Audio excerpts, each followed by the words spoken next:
Good evening and welcome to the Job Search Solution, the radio program where we talk about looking for a job, changing jobs, changing careers, hiring. And as always, we begin with a prayer. Dear God, grant us thy peace and thy mercy, thy will be done. And in just a few minutes, as we do every Wednesday evening, Rich Savinci is going to be with us talking about consultants in the workplace and what the new year is going to provide for them. And he always has some interesting observations, having been in the consulting business since 1988 here in Dallas. I want to begin the new year with an excellent um, um, topic that I want to discuss.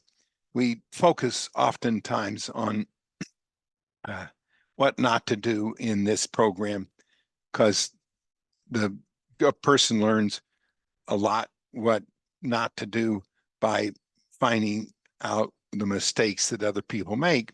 But it's often very interesting to uh, highlight something positive that happens that is a model of what to do.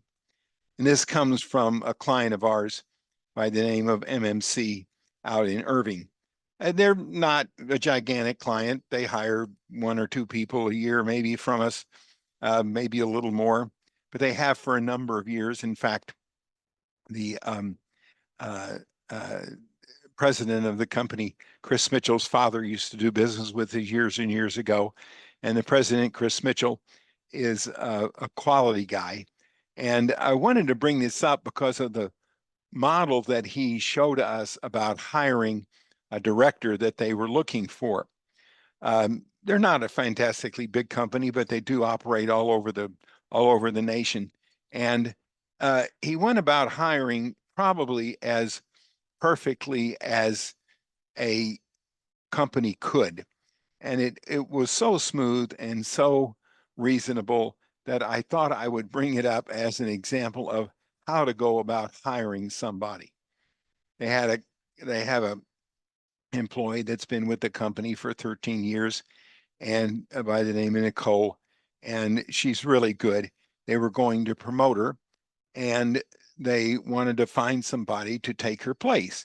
And that's normally a very hard thing to do because you have a person in a company that's been there 13 years and everybody knows what that person is like, and you're going to go to replace them and you're going to run a risk of replacing them with the wrong person. And everybody's used to the right person being in the job, whether they're right or not, who knows, but they've done a good job. She's done a very good job for the company for the 13 years she's been there.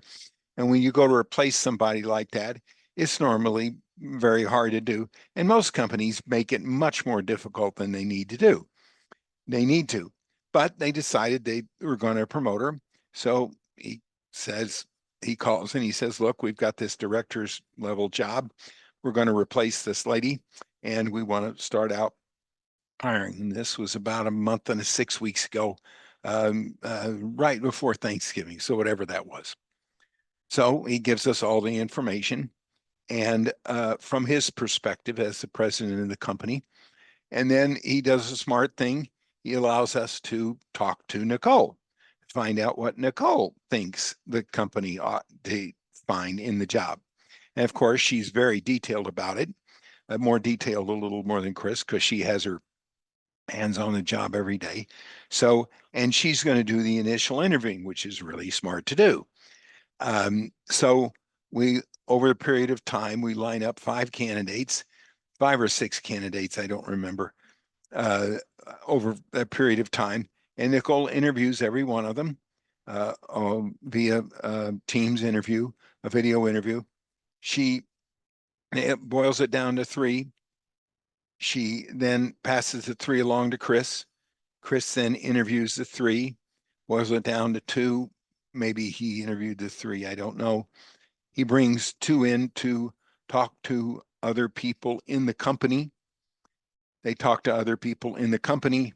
They boil it down to 1, and they hire one who's going to start Monday. They did it so smoothly and so easily and with such rhythm and such no angst, no agony, no big time trouble, no emotion. No, it was so smooth. It was so reasonable. Everybody read from the same page. People were reasonable. They didn't expect somebody to be exactly like Nicole. They put Nicole in charge of the initial interviewing process, which was smart to do. They came up with as good a candidate as they would find. They paid her a little more money than what they originally started to say, and that was smart because that made the lady that they hired feel really good about the job. And she was thrilled with the position. She'd been looking for a number of months and was an excellent candidate for the situation. So they did everything simple and right, and it was so easy, and with such smoothness that it made me wonder. I've been doing this 50 years, and very seldom do we find companies that hire so smoothly and do it so easily. Now, what they were looking for was not necessarily easy to find. That's what we're supposed to do. That's why we get paid what we get paid, is because we're supposed to come up with candidates that are not easy to find. If they were easy to find, they wouldn't pay us, but they're not easy to find.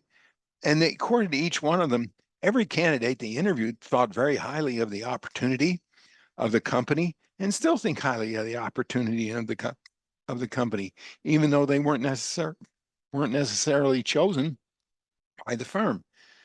So why every company that we work with doesn't work this way, I don't know. We preach it, we teach it. It's not hard, it's real simple. We have a president that leaves people alone. He gives direction, but he doesn't overwhelm them. We have directors that have their head screwed on right, that know what they're looking for in people, and what they know and what they don't know about people, and what they're sure of and not sure of, and then they make a decision. Boy, how simple. My goodness, how seldom that really works that way. All right, we're going to take a short break. Stay tuned. This is Tony Bashar with the Job Search Solution.